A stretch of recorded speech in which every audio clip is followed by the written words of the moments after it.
And away we go. Hey, welcome friends to the show. I'm Dr. Joe. My guest today, this one's been a long time coming. This guy didn't like True. just jump in right away. He said, I'm busy. I'm busy doing a lot of really important things. President of Shoreline Community College. Here's the context. Shoreline kind of sits 12 miles north of Seattle, one of the most expensive cities in North America, folks. It's in Indeed. the shadow of Amazon and Microsoft. It's serving students who are being kind of priced out of the economy by those companies that, we helped to create. Dr. Jack Kahn, the president of Shoreline Community College. Jack, welcome to the show. Yeah, thank you so much for having me and doing this. It's fun. So let me Appreciate it. Yeah. let me start somewhere specific. Okay, I'm gonna Sure. I'm gonna pick on your PhD. Okay, Okay. You're yeah, not the first person to do that, so it's all right. count I had to count defend it at one point, as you know. you. Yeah. Oh, once you That was a long defend, you're time like ago, but done, done, done. But yeah, yeah, yeah. counseling psychology, you, Hmm. you're running a 9,000 student college, and that's not the standard career path that I see in this Hmm. work. What's it like to be you right now in this role? Sure. So, uh, I did originally was intending to do. So I did a master's and PhD. My original goals were to be a faculty member, do research, and have a clinical practice.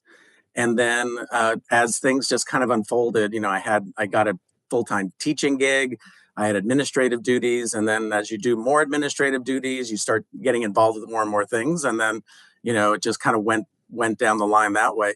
I will say people often will remark that my background in psychology is very useful. Particularly, I did do a lot of explicit training in crisis management, and unfortunately, that has been very helpful throughout my career and also this year in particular. So I do think having, in particular, in thinking about systems and human systems, Yes, not yes, not yes. just individual psychology, but sort of working with people across groups and within groups and that kind of thing. One So of the thought yeah, it's leaders been helpful, I think. Yeah, one of the thought leaders that I follow actually shared last week. He said, I don't think you need an MBA to be successful in running systems as much as you need a counseling degree. So I Interesting. think Yeah. much of that is, that's your world. That's Sure. the water that you're swimming in. Let's paint some more context here. Sure. Community college nationally, there's just the demographic cliff, and you're Hmm. you're affected by it just like everybody You else in the bet. That's right. conversation. Enrollment pressures, post-COVID recovery. They're not making any more 18 to 24 year olds. Right? Yes. So it's making the challenging landscape is unlike anything that we've seen. Washington State has had some of the highest housing costs in the country, Yeah. and students most likely to enroll, I think, in a community college are also the students most likely to be priced out of their communities surrounding your campus. So, Yeah. how are you? You're a street fighter. That's what I know of you. You're somebody who puts her dukes up and fights for the very good of the student's success. Oh, thank you. Yeah, Yeah. So definitely. how are you going about that within that dynamic that is very, very heavy and real? Sure. I think of a couple examples. So I'll think about on the helping on the external and then helping on the internal, if that, helps the conversation a little bit. So one of the things I really try to do as much as possible is mission alignment. So finding organizations like ours that share a similar mission and try to figure out, is there a way that you can do the things that you're doing with us or here, so that you can say, hey, we're checking a box for us, we can show that we're meeting our goals for our board or for our community, and it's something that, like, we are their community, we just happen to be located in a particular space. So a couple of successful projects we've had in that vein. One is completed, ongoing one, which will start this month. Is we've been working a lot with King County on grant funding, for example, for housing insecurity. And so one of the partnerships that we built up. So we have a residence hall on campus. Okay. Not all 2-year colleges have one, of course.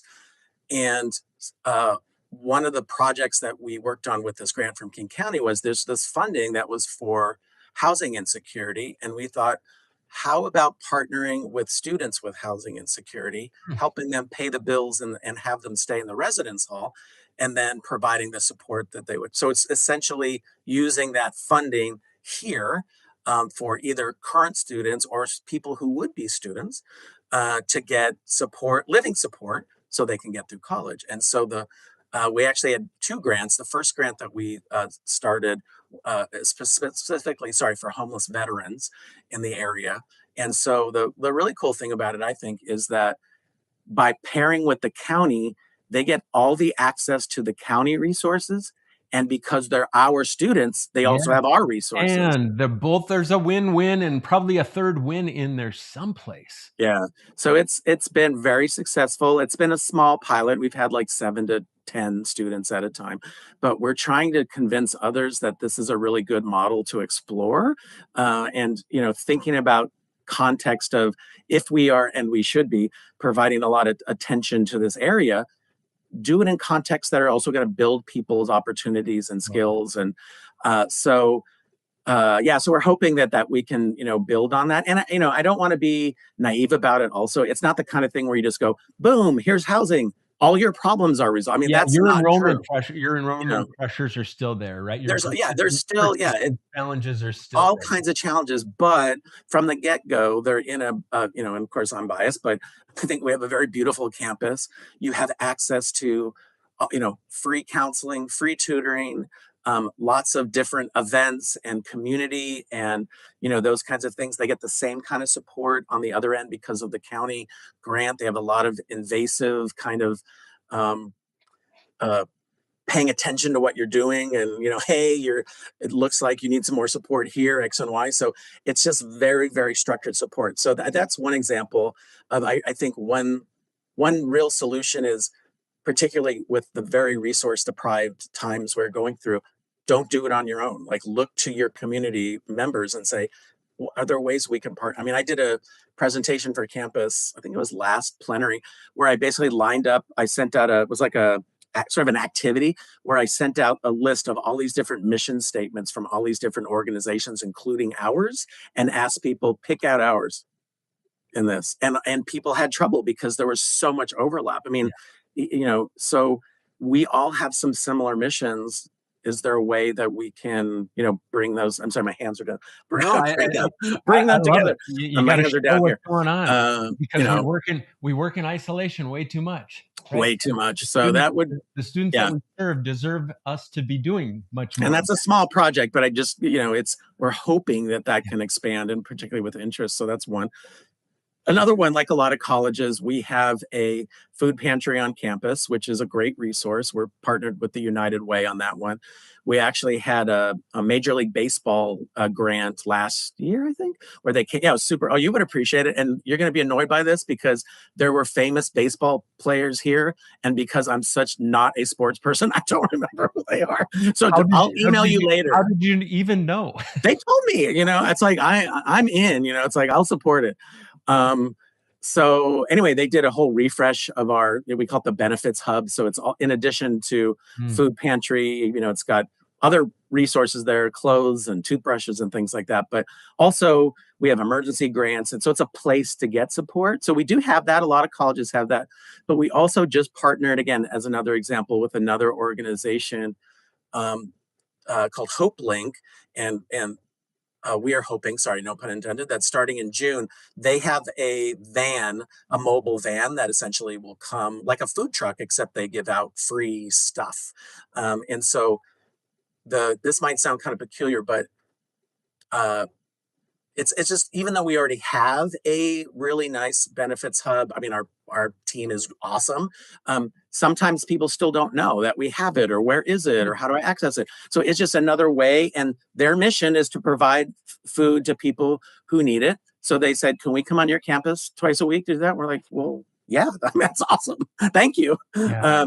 So again, it's kind of a win-win. They meet their mission, we help our students. And again, it's not enough. I mean, when you say 8,000 students, I mean, these projects are great. And just a couple examples, we're certainly doing a lot more than that. But I just was using that as an example of I really feel strongly about that, like, Yeah, integrated approach, when I think of you, Dr. K, I mean, rock and roll quickly jumps to my head, and we can That's talk good, about but you should. we can talk about that, and maybe our listeners are like leaning in right now. But the other one, just the partnership whisper. You have just Oh, you've got thank a you. very Yeah. collaborative spirit to say no. We right. There's not.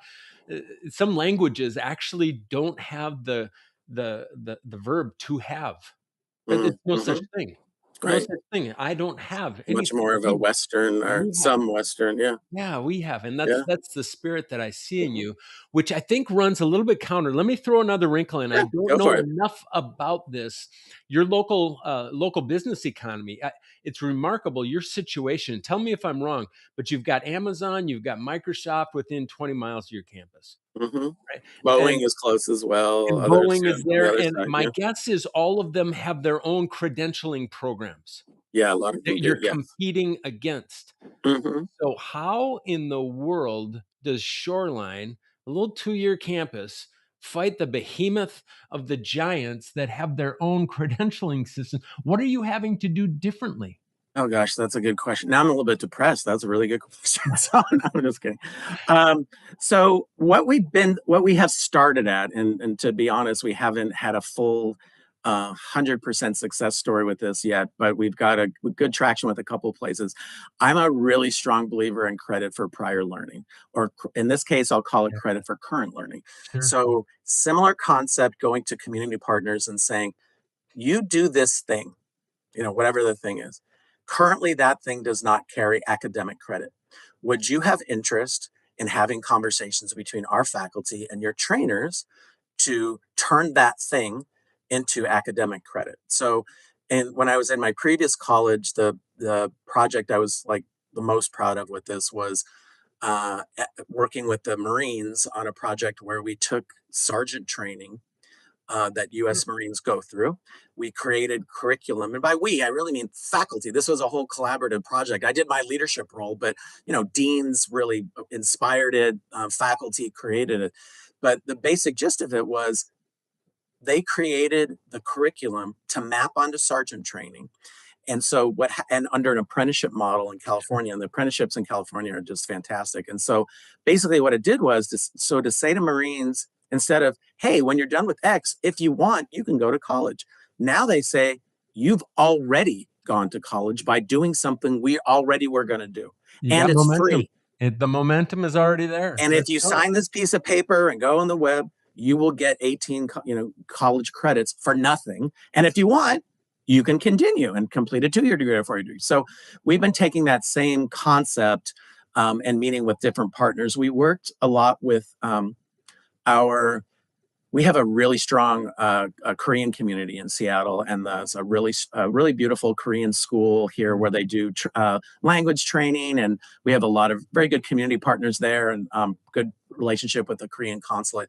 And we did develop a partnership with them around language instruction. We're now in the middle of where they're already doing language instruction and converting their language instruction to college level credit. So we have that set up. Now it's just a question of finding a way to make it work around some of the you said, breaking rules or working around it, because the cool thing and the challenging thing is they are doing advanced language instruction with 11-year-olds. That's more advanced than we would be doing with traditional age students. And then we have rules around what we can and cannot do with much younger people. So, anyway, so that's one example. But the one I'm most interested in is we've been pursuing conversation with Goodwill and also with HopeLink, who I mentioned earlier, to talk about same concept. Can we take so Goodwill, for example, here in Seattle, they have like 9,000 students in their training Mhm. opportunities, many of whom, we see as those are our students. This is our mission. It's So, your and community. they do such wonderful work, so, but, and, trying to get back on that track with that, we had some momentum, someone left, and now we're back, starting over again. But, uh, that I think is really our way into those conversations is like, yes, Amazon has a certificate in X to train, blah, blah, blah. Would you be interested in turning it in the college credit? Where we did make some progress actually with Amazon is that we do have a partnership with them for Amazon employees who work at the Amazon, what do they call them? The centers, the supply Distribution. centers, distribution centers, Yep. for them to apply tuition that they get from Amazon Oh, it makes to sense. here, so that Totally. they can, yeah. So that's one way of sharing. But the other one, the really big one, I'm trying to push is the credit for concurrent enrollment or concurrent training. So hopefully by the next time we chat, we'll have a more finished product here, but we're sort of in the middle of those right now. Yeah. Being clear and kind in this You season know, is so very important. Make oh, clear for about sure. what you can do and clear about what you can't do, but I think you're also the guy that takes no out of the room and says, "Ah, let's figure it out. I would just keep going. Yeah, I Oh, just just don't. figure it out." I have a tough time letting things go. So there's probably there's a good element to that and a not good element to that. You But know, when after it a comes to while, students, you just don't give up. You just keep that going. You know, range of motion, our heads just don't right? do this very well. Yeah. Yes. It's like Yeah. didn't work here. Keep doing. Let's try this. Let's try this. You know. Okay, so, I'm gonna flip the counselor role here a little bit, Sure. and if this question is maybe a little bit too close, we can edit it out, but I Mm-mm. think there's a moment in many leaders' lives, right, in their careers where the job actually requires something that they didn't know that they had. It's in Mm-hmm. you, but you didn't know it was in there. And so Yep. looking back and playing the role, I work with superintendents and college presidents, and the game has changed. Yeah. The The game has the changed. heaviness has changed. The Hmm. struggle is it's no longer just opening your campus and wow, look, all the students Yeah. are You hear from presidents, they say things like, "This job used to be fun," and you're like, "Oh, exactly. it So, did." Jack, what did you You learn know. about yourself in this role that you could not have learned any other way? Hey, friends, quick question before we get back to it. I know that you have talented people on your leadership team, but is your team actually performing to its full potential? Most aren't, and most don't know why. The Team Intelligence Assessment is a solution to change that. Find out where your team stands at higherperformancegroup.com. Go to find your starting point to get started today, or click the QR code in the screen right here. All right, back to the show. Sure. I think the probably the hardest thing for me has been so this year, I would say, and I have a kind of a broken record about this, but I do think this has been the highest, excuse me, the most challenging year in higher ed I've ever experienced. I think it's worse than COVID. COVID was maybe second most challenging. This year has been the most challenging. And particularly in Washington State here, where we've just had so many challenges all exactly at the same time. So we've had federal challenges, federal policy challenges, of course, that have impacted grants and stuff. As I think you know, Dr. Joe, we have a really strong international program here. Yeah. It's been one way of maintaining a small district is by essentially importing wonderful students from other places. 50 years ago, they started this program at Shoreline, and about 10% of our students I are can't imagine international. We the have disruption this year. major disruption. I mean, Wow. and even still, we have students from 68 different countries. I mean, it's from a is it a cool experience to go to college here for a domestic student? I think it's kind of cool to say you're going to be at a college with people from 68 different nations. I mean, there's so much to learn just from each other, of course, in addition to all the great academic training they get. But so you have that. So we are hit major revenue drop from that this year because of federal policy changes. And not just policy changes, but the way that we're interacting with international partners has put us in a very negative space. And I've this year been to India, UAE, and then last year China. And even though there's always concern from families about sending their children other spaces, man, they're not looking at U.S. in the way they used to. Yeah, right. And it's because of just the culture of how we talk about international spaces publicly. Not I but get it. federally, how we talk Yeah. about it.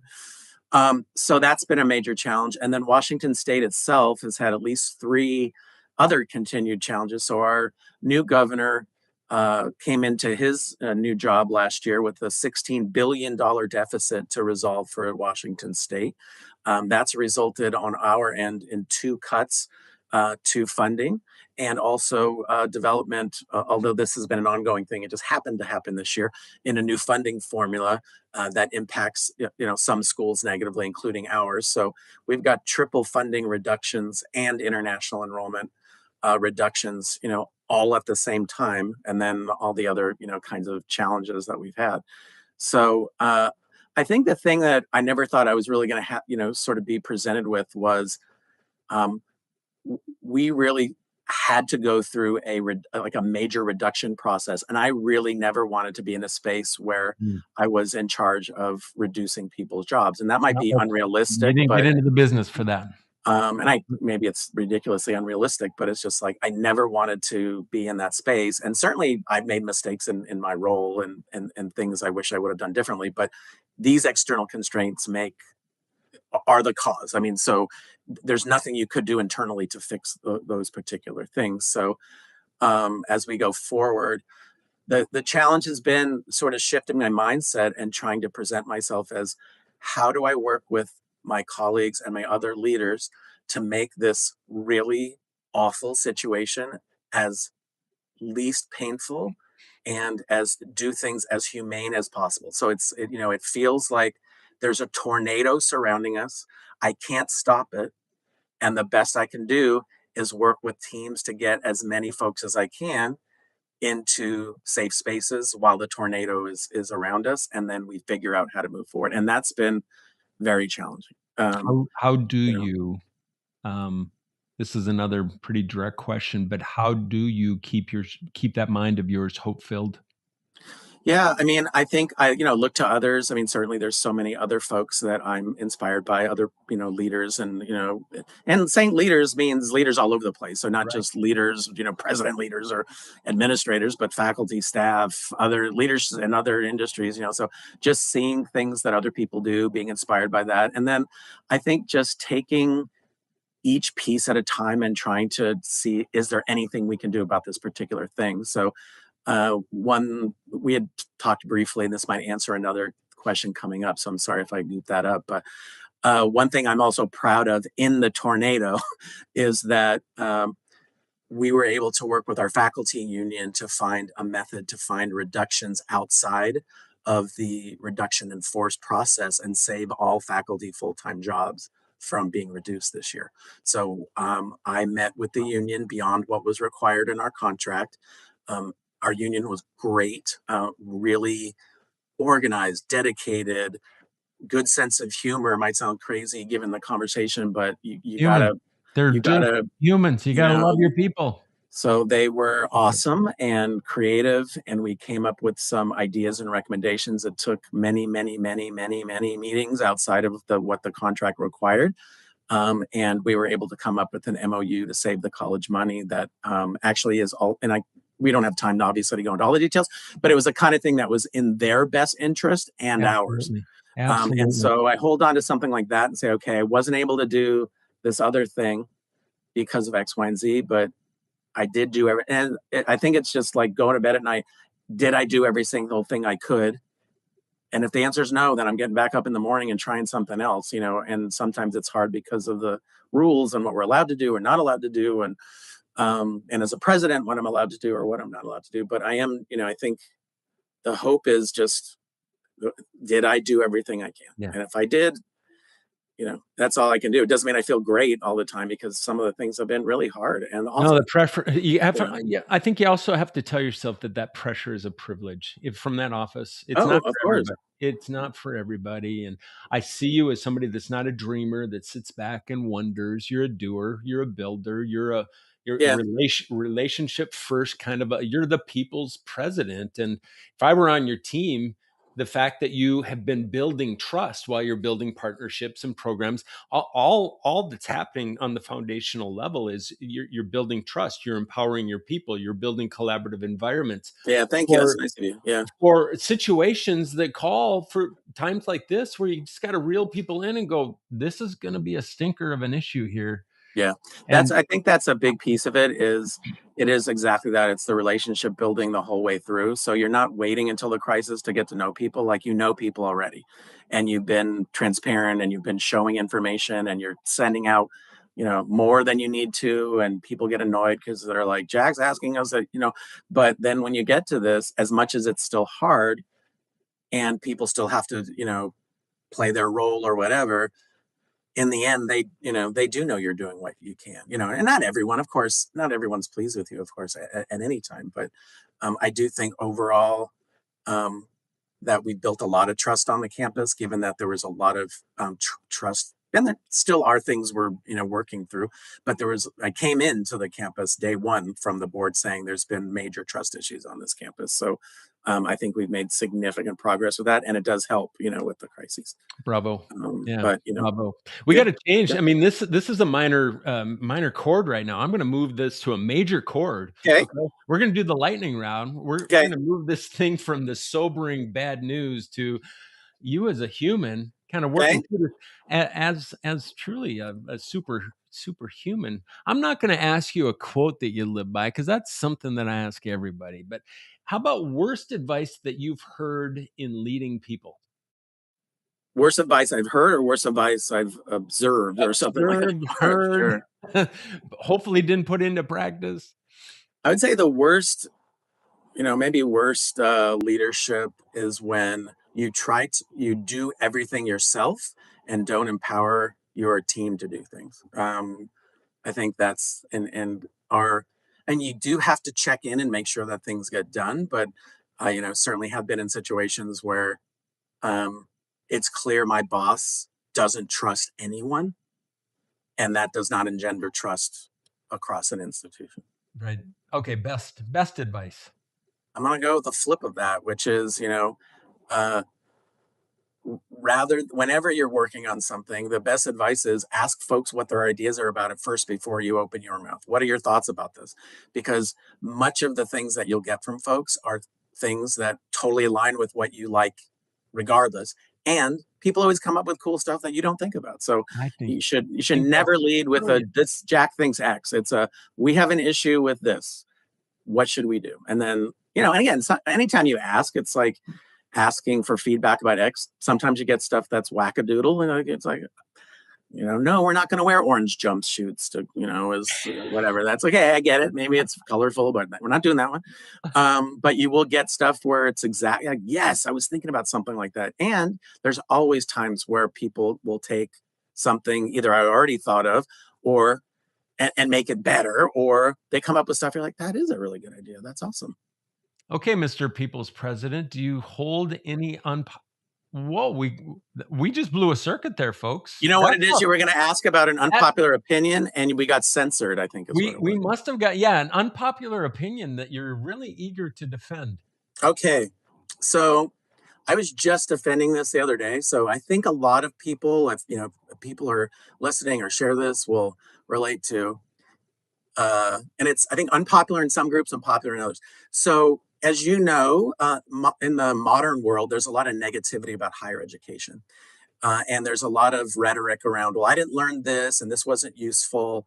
And I paid all this money for a degree in Y and I'm not able to get a job, and et cetera, et cetera. And there's a lot of criticism for higher ed that is absolutely accurate. I mean, and we have Hmm, so much to redesign and so much to build better for our students. So that's not that it's untrue. However, I think often what's missing in the conversation, and it's kind of delicate to talk about, is I would say higher ed or any education is not just about what you're presented with, it's what you do there. that's it. It's not about your grade, it's not about your diploma. And yes, going to Harvard or Yale, that's going to be a nice bump for you in terms of relationship building and that, of course. But I think they're in those conversations, and there is this idea that I should just go kind of show up and then I get my degree and I should get a job in X. It's like, no, you got to like read books and engage in things and go to events and participate and develop. And so, and while that might not, you say, how's that unpopular? It's unpopular because I think people believe that somehow they're going to magically be in these spaces by signing up and not put in the effort and not put in the stress and not put in the I'm uncomfortable by my class in X, and think they're going to grow, develop, and be more competitive and whatever. So I feel strongly, and I'm old school, I got, Well, the boy is man, heating up here. you know what I'm saying? Hey, you got to be involved. And that's not you, all of us. If you want to learn, you have to be engaged You and be gotta learn. uncomfortable and do the work and meet people different than you and look at your privileges and all that stuff, and if you do that and you engage and you learn how to think and understand and all that stuff, and certainly getting specific skills in A, B, and C is super cool and useful. But that other stuff that happens and can happen in college isn't just what we offer, it's also what students have to choose to participate in too. I don't think This, many people out there would see that as an unpopular. I think many people are aligning with you, going, but "Yep, you yep, know what I yep, mean yep, though. And I yep." actually had an argument with someone about it because the focus. And again, I'm not concerned about the focus being on us. We do need to do a bunch of stuff differently. That's true. I'm gonna move And past this you issue. know, This is the I'm lightning round. Let's fine. go food. I need to know Dick's Drive-In or Ivar's? Oh gosh, I'm gonna have to say Dick's Drive-In, and they're here on campus today, as I told you. What? Yeah. That is that an everyday thing? No, we have a special event today. It's preview day. Parents, families, kids, check Oh, out our programs. thing in the Come back. check out biotech, automotive, And medical lab technology, meet faculty. Come here in the fall. Go to Dick's Drive-Through. Have a great evening. unpaid advertisement, Dick's There you go. Drive-In, there it is. How about Yeah. something you've changed your mind about lately? Something I've changed my mind about lately. I do change my mind a lot. I can't think of a specific one, but I'm thinking of one of my supervisees who gave was a nice compliment. Who said that uh, he is able to get me to change my mind on things, and that I will listen even when as you can see, I'm an emotionally expressive person, and so sometimes that can be a challenge. I think for folks who are less emotionally expressive. So I think I'm sorry, I don't have a specific one, but I have changed my mind on practice and policies around how to do stuff recently. But I just not thinking of one. Sorry. Well, let's go with that. Something that Process. you probably have never ever questioned your decision, your role at Shoreline that you'd make 10 times over again. I think that example I gave you about working with the union, I would do anything I can Mm. to prevent job loss, particularly if it means finding a way to help the institution and individuals where you have a win-win. Never go back on that work, even though it was a ton of additional work for everybody. All right, rock and roll guy. If you weren't running a college, what are you doing? So I guess, as I mentioned earlier, I really love the international space. So I think if I was doing something education adjacent, I would be doing some things still in that space, working in some type of international diplomacy, connecting different groups with shared values. Something like that would be really exciting. As as we kind of joked about earlier, maybe too late for a rock and roll career at this point, but with AI and filtering, and whatnot, could look pretty good, and so I can be out of tune, but be in tune, so I think there may be a future there too. That could be fun. That could be fun. How Yeah. about a short phrase for Shoreline's future? Short phrase for our future is hopeful and innovative. We've got a lot of cool stuff coming up, and we're not giving up. Dr. Not Kahn, giving up. everybody, this has been, like I said earlier, a long time coming. So appreciate you Yeah, coming thank you on so the much for the show time. here. This was really fun. Here's the lesson that I really pull. Just the variable isn't always funding, right? It isn't always policy. It isn't always demographics. It's whether the institution was designed to have that passionate belief system that we're seeing in this amazing human, right? About the students that are walking in the door. You see each and every one of them. So if you're an aspiring community college president, if you're an educator, I hope that you were able to pull something from this interview here today that spurred you, that encouraged you, that probably challenged you as well. If our listeners want to learn more about Shoreline, where would you direct them? So certainly we have a website, www.shoreline.edu. And if you provide email addresses, you certainly can provide my email, and I'd be glad to connect them either to myself, if that's appropriate, or somewhere else on the campus. And if somebody wants to create free graphics for your new album cover? Oh, that's a good question. Yeah, definitely email me directly. I'll give you my phone number as well. Jack, thank you. Thank you so much for joining us on the show. Sure. Thank you so much. That was fun. That's the show. Peace and